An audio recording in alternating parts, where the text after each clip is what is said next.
Well, boys and girls, it's been almost 7 months since we've seen the Cleveland Browns in action. That all ends now. 2023 football is back. The Cleveland Browns are back. Pre-game shows are back. Your latest Locked On Browns starts now. You are Locked On Browns, your daily Cleveland Browns podcast. Part of the Locked On Podcast Network. Your team every day.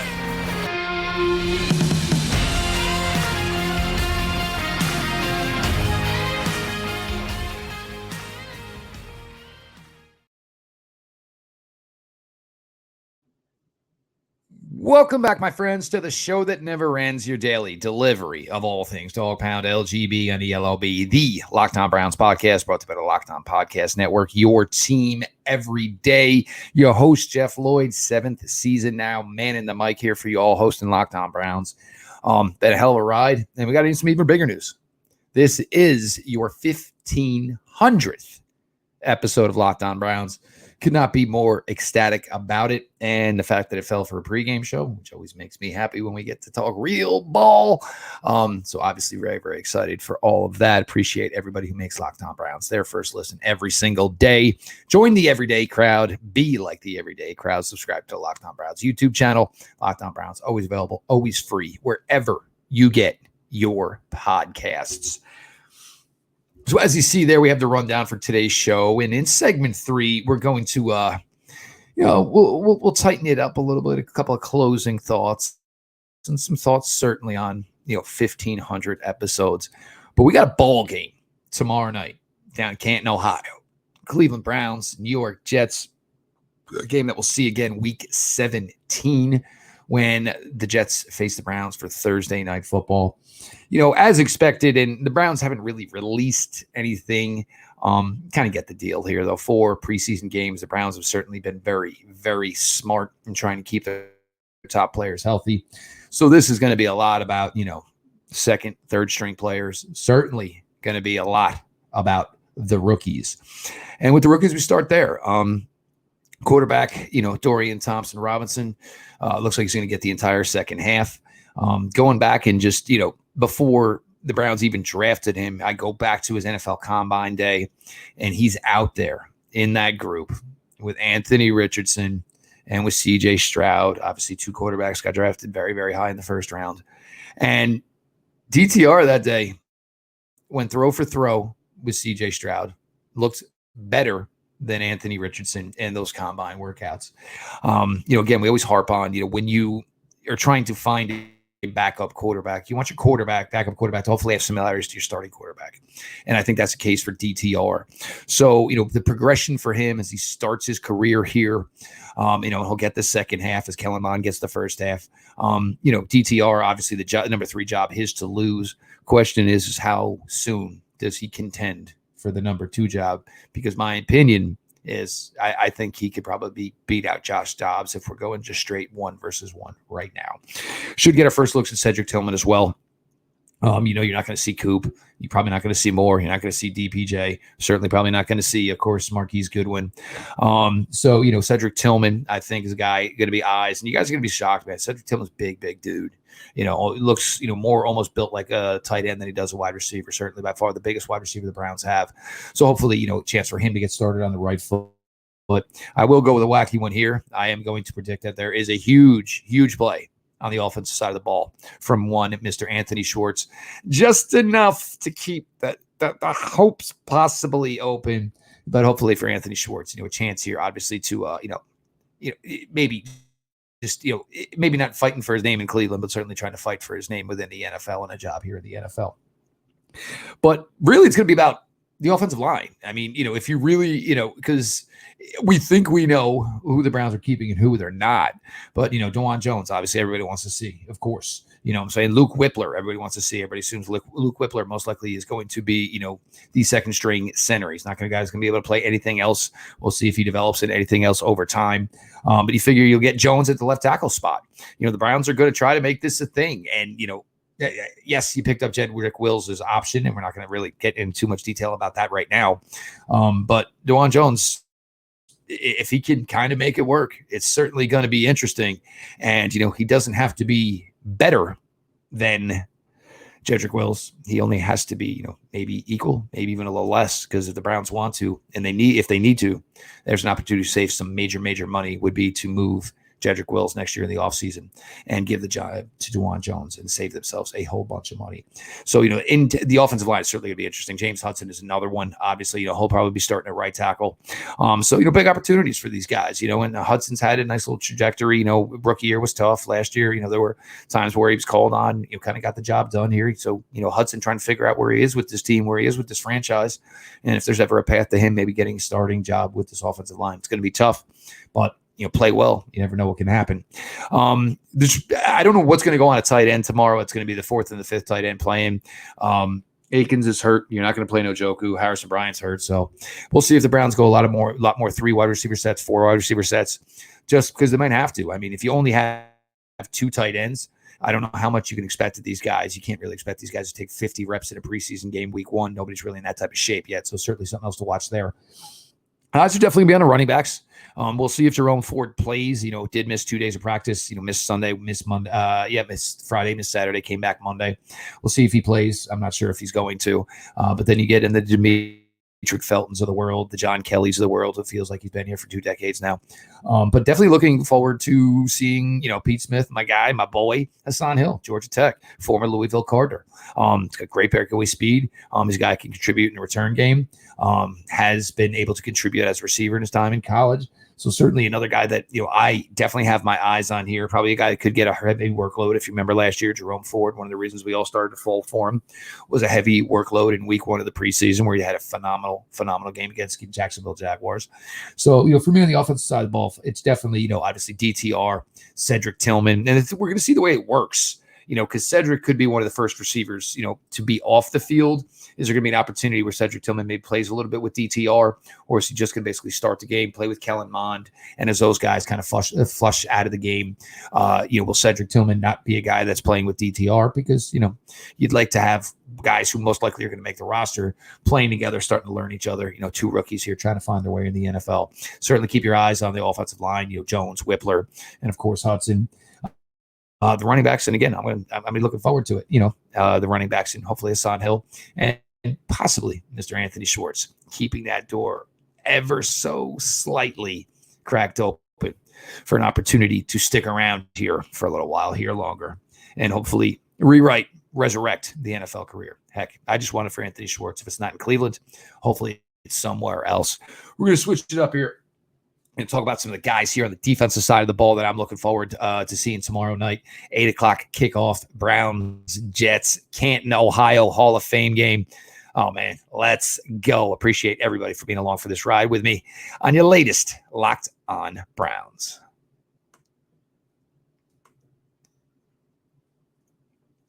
These days, every new potential hire can feel like a high-stakes wager for your small business. You want to be 100% certain that you have access to the best qualified candidates available. That's why you have to check out LinkedIn Jobs. LinkedIn Jobs help find the right people for your team faster and for free. Back in the day, other jobs, you fill out exactly what you're looking for as far as what certifications, what type of education you're looking for, put it on LinkedIn, and then you add your job and the purple hashtag hiring frame to your LinkedIn profile to spread the word that you're hiring. Simple tools like screening questions make it easy to focus on candidates with just the right skills and experience so you can quickly prioritize who you'd like to interview and potentially hire. It's why small businesses rate LinkedIn Jobs #1 in delivering quality hires versus leading competitors. LinkedIn Jobs helps you find the qualified candidates you want to talk to faster. Post your job for free at linkedin.com/LockedOnNFL. That's linkedin.com/LockedOnNFL to post your job for free. Terms and conditions apply.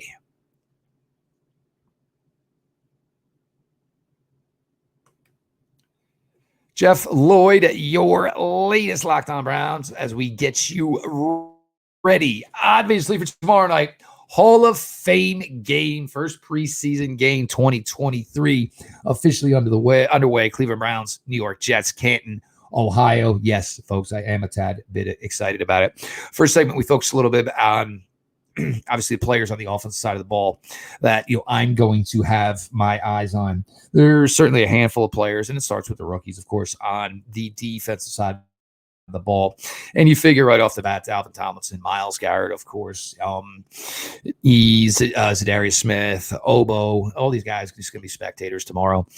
We know the linebackers, Taki. We also know that Anthony Walker will not be playing. Perhaps JOK is another guy that's going to be sitting out. But linebacker-wise, I think that's going to be it. So anybody else not playing at the linebacker position is going to be because of health. And we understand, there are some guys there. Cornerback-wise, we know Mike Ford's not going to play. You're not going to see Denzel. You're not going to see Greg Newsome. Maybe you see Martin Emerson. I doubt you're going to see any of those guys. You're probably not going to see any of the top three safeties in Rodney McLeod, Grant Delpit, and, of course, the newly acquired Mr. Uno, Juan Thornhill. So who do I want to see then? I think right away you want to see Siani Ika, because this is a game where Siani Ika should eat, just a 350-pound, just beast of a dude with good quicks, good athleticism, and, against guys who won't be in the NFL, most likely. So Siani Ika on the inside, as the Browns are looking, for guys who can basically just hold up against the point of attack, keep their linebackers clean, allow their linebackers to basically read, react, diagnose, and destroy. So hopefully Siani Ika gets off to a good start for a player. I think that we all have some high anticipation for the edge position. Isaiah McGuire, Alex Wright, Isaiah Thomas. It's an odd battle here because most teams don't keep 6 defensive ends. You want to see the progression, of course, of Alex Wright from year 1 to year 2. Same thing with Isaiah Thomas, Isaiah McGuire. You want to see where all these guys are at here as they are now with this defensive coordinator who has this fantastic reputation of working with defensive line players, improving defensive line players. So you want to see where it's at, and you're starting to see if we can see some improvement here. For Isaiah Thomas, can he put it together a little bit more? Because he did have a pretty good rookie year. Alex Wright, can we see the opportunity to maybe start seeing assignment football turn into productive football, meaning stats, obviously tackles, sacks, etc. So certainly going to keep some eyes there. Cam Mitchell, big pick 6 yesterday in practice, took one to the house, basically got down there, geeked it all up in the end zone like you should, for God's sakes. Absolutely. This is the NFL. You better enjoy every damn second of it. So for Cam Mitchell, most likely is probably a guy who could, be in a starting opportunity tomorrow night for the Browns in this Hall of Fame game. The 5th round pick out of Northwestern, obviously great relationship with Greg Newsome.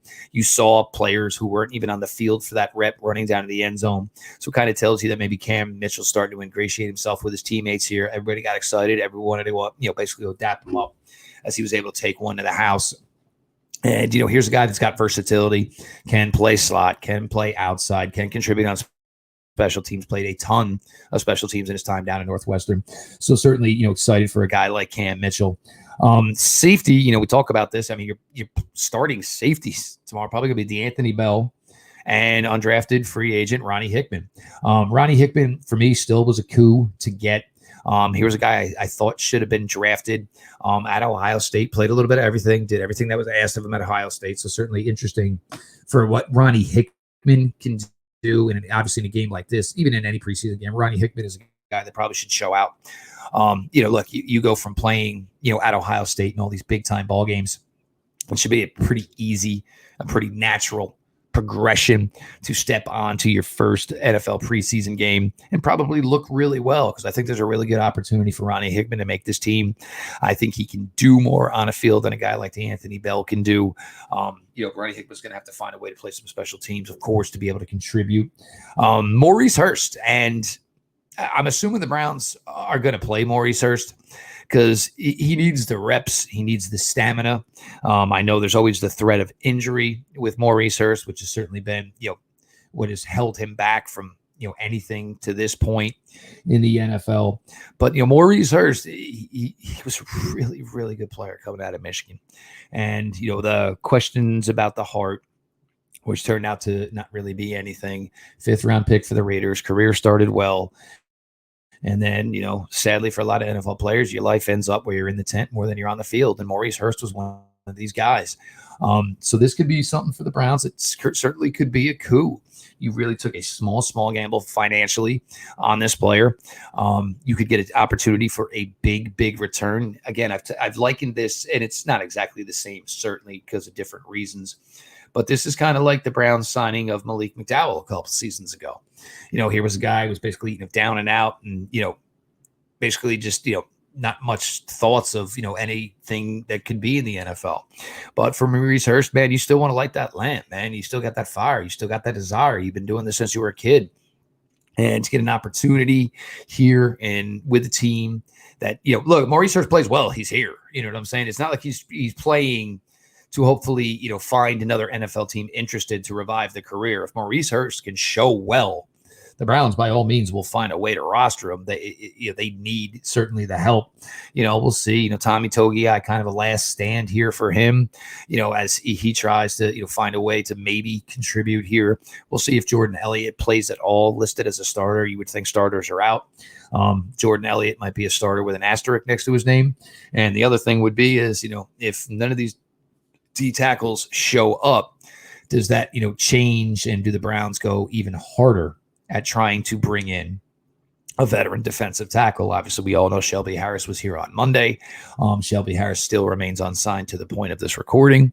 So you didn't just meet with him to say, hey, we'd like you to come out to Cleveland and tour the facility. Obviously, you spoke with the gentleman because you think you possibly might need him. And if it ain't him, Matt Ioannidis, Browns needs something. And I'd rather the guy be here and get his feet wet, start to understand the system, than the Browns to go do this, late August or early September before week 1. If you're going to bring in this veteran defensive tackle, I'd really, really like for it to be yesterday, honestly, if that's when we're talking about this. So, a lot of interesting names to look out for on the defensive side of the ball. I'm excited about some of the young secondary guys in Cam Mitchell and Ronnie Hickman. Of course, Ika, of course, Maurice Hurst, Isaiah McGuire with Alex Wright, of course, with Isaiah Thomas, and the evolution where this defense that was so poor last season with a major upgrade on the talent level, 2 veterans added at defensive end, 2 veterans added at the safety position, 1 big-time free agent added at the defensive tackle position, possibly another one coming here, and, of course, a new, basically, man in charge, of course, in Jim Schwartz, and a guy that has been known for being a solid defensive coach in his time in the NFL. So we're really excited. Offense, defense, players I'm going to have my eyes on. Anybody got questions? My attempt is to record the second the game is over. So you figure an 8:00 start. Hopefully you got an episode out by midnight. So even if you got to go to bed, it'll be up and waiting for you guys all Friday morning. Appreciate everybody for hanging out here, listening in your latest Locked On Browns. August is here, and you know what that means, the official start of fantasy football drafting month. Get championship ready for your home league by trying out Best Ball on Underdog Fantasy. All you do is one live snake draft. No waivers, no trades. Underdog sets your best lineup every week. Try it out with Underdog's Best Ball Mania Tournament. The largest fantasy football contest of all time is back and even bigger, with $15 million of total prizes up for grabs, including the absurd $3 million going to the winner. Last year, the winner drafted their team in July, so don't wait around. Visit UnderdogFantasy.com or find them in the App Store and sign up with promo code LOCKEDON to get your first deposit doubled up to $100. That's Underdog Fantasy promo code LOCKEDON. Underdog is the easiest place to play fantasy football and the best place for best ball. The winner of Best Ball Mania 3 drafted their team in July. What are you waiting for? You can also invite your friends for a private draft in order to bring in new users. So have a blast with it, everybody. It is that time. Try it out. Fantasy football, of course, with Underdog Fantasy.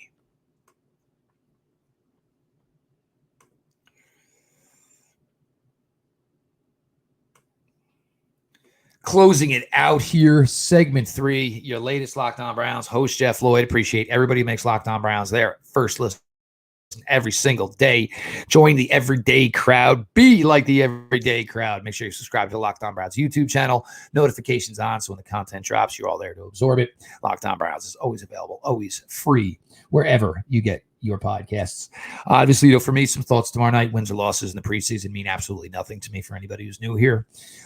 My biggest concern, obviously, is I kind of watch these games almost with one eye open, because you watch these games almost like it was your own child on the field. You don't want injuries.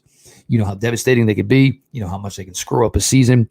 So my biggest goal whenever I watch these preseason games is please tell me everybody came out of the game healthy, because the last thing you want to do is have to start dealing with this type of nonsense this early in the season. You see it already. Bengals dealing with Joe Burrow. Rams got a little something going on with Cooper Kupp. Miami Dolphins may have lost Jalen Ramsey till almost December. So for me, that would be the number one thing, is try to come out of the game healthy. It's always been, my first thought. It's always been, everything I think of when I watch these preseason games. As much as I'm excited to see football again, I want to make sure my team goes in and goes out with the same amount of guys healthy. It's just too vital, of course. So it's been 1,500 episodes. Late September 2017. I took over here at Locked On Browns. If anybody remembers, Jared Mueller was on a couple of weeks ago. Jared Mueller was the first host here at Locked On Browns and was here for a couple of weeks. It was the infancy of the Locked On Podcast Network. It was just, for Jared, it didn't work as far as, his written responsibilities. At the time, Locked On, the money wasn't really even that much then. I mean, we were just a fledgling starting company, trying to build something, which we absolutely totally have now. And it's given me just an absolute blast of, meeting and making so many people who I'd call some of my best friends in the world right now. I had done podcasting for a while, and I did, here in New Jersey, I did a lot of New York Jets stuff. I did a lot of NFL draft stuff. And then towards the end, towards the spring of 2016, it was pretty much like right after the draft. My father-in-law was sadly very, very ill. And, at the time, my daughters were much, much younger. And my wife wanted to spend basically every waking second with her father to basically take him through this, terrible time in his life, and basically up until his passing, which was June of 2016, which didn't leave me much time for, extracurricular stuff. Basically I was, I went to work all day and took care of my kids every other second I wasn't. So I could afford my wife that time that she needed. And her father was certainly single at the time, when he needed somebody there for him. And, it's one of the reasons my wife is just an absolutely amazing woman. And just the way she is, she's got a heart as big as Texas. So there wasn't a lot of opportunity. And then about a year or so later, I certainly was getting the itch to get back in. And I wanted to do something completely different. And, I talking about it with my wife, I definitely want to do it again. I definitely want to get back involved. And, I think we can do something. And at the time I had a lot of friends here at the Locked On Podcast Network. And Brian Peacock actually does a show with Matt Williamson. Brian Peacock is also one of our two fantastic hosts over at Locked On 49ers. And I said, hey, you guys got anything? And Brian said, hey, well, let me do you a favor. Let me set you up, introduce you to David Locke. Now, David Locke, if nobody knows, David Locke is the radio voice of the Utah Jazz. David Locke is also where Locked On Podcast Network comes from. David was doing basically a show on the Jazz every single day after every game, and then said, hey, how can I maybe work this where I can do every NBA team? We can have somebody, and then NFL, and of course MLB, NHL, college. And, David Locke has just been this amazing force that basically started putting together this network, and has just given so many of us so many incredible opportunities. I could not be more thankful to a guy like David Locke. Ever get to see him in real life, ever get to be around him, steak and first beers are on me, David. By all means, thank you very much. I do want to thank, of course. All right, let's go a little further then. So, did a phone call with David Locke. Basically at the time, the Browns were difficult. It was bad news, man. You were coming off 1-15, 0-16-17. I signed up to cover an 0-16 team. Yes, I truly did. And, he's like, well, do you have a plan for it? And I was like, well, I have a huge draft background. This team desperately needs talent. So beginning in 2017, the Friday show was the Browns are going to get their butts kicked this weekend. The Monday show was the Browns got their butts kicked this weekend. And then Tuesday, Wednesday, Thursday, it was, hey, Dane Brugler and others, let's talk draft for 3. And then we'll tell you next week why the Browns are going to lose again. But now it's just gone on this incredible path. I've made great friendships. The COVID year, Mark Sessler from around the NFL being being a Monday regular after every Browns game, which is wild, crazy times. The relationship I've developed over the years with Pete Smith, Pete, I consider Pete like a little brother. And we talk ball obviously all the time, but most of the time when we just talk, him and I, one thing I want to talk about is I want him to talk to me about his high school team, how they're doing, things like it's just, and Pete has been so good to me, so willing of his time here. And it's just, I know I've gotten a lot more solo lately, but the plan is during the regular season to start doing guests regularly. And somebody like Pete, I just consider him like a blood brother, man. And, obviously all of you here, I can't be more thankful enough. When I look at the numbers, amount of subscribers on YouTube, the amount of listens per day, it still blows my stinking mind that this number gets higher and higher with each passing week, each passing month. You guys are just absolutely an amazing, amazing bunch. And I'm so appreciative for you. I'm so appreciated to the Locked On Network, what this has done for me, what this has been able to do for me with my family, the opportunities I can do and good things I can do for my kids, which just makes me even more ecstatic. And then obviously, have a gig where you love and you still make money. I mean, to have a gig you love and you get paid, good Lord, the dream scenario. I cannot close out, though, without hitting on this one. Ross Jackson is the Locked On NFL channel coordinator. And this guy, there is not a time you can't call him. There is not a time you can't text him. You can reach out to Ross Jackson at any given moment. And this guy is always there for us. An absolute gentleman. He's got a Shaq size helping hand that he is willing to lend to anybody that needs it. It's always good when you got a big episode or a controversial episode, like when the Browns traded for Deshaun Watson. How do we go about this? How do we layer it? How do we do the segments? Do you like this? Should I put this here? Ross Jackson is just an amazing, amazing guy. And all of us here at the, who do the Locked On NFL shows, we're a very, very fortunate bunch to have a guy like that who's got our back any second, anytime, whenever he is needed. So Ross, I appreciate you. To all the Browns fans, again, man, I love you guys all to death. Here's to 1,500. Hopefully here's to 1,500 more. I love you guys all to death. But finally, and most importantly, we've got football back. Browns, Jets, Thursday night, 8 p.m., Canton, Ohio, in the absolute kickoff of an amazing weekend. Joe Thomas getting enshrined to the Hall of Fame. We will be back with an episode. It'll drop right after tomorrow night's game. So make sure you're there. So if we did a pregame, we're going to do a postgame. You know the way it works around these parts. This has been your daily delivery of all things Dog Pound. LGB on the LOB. Let's go Browns.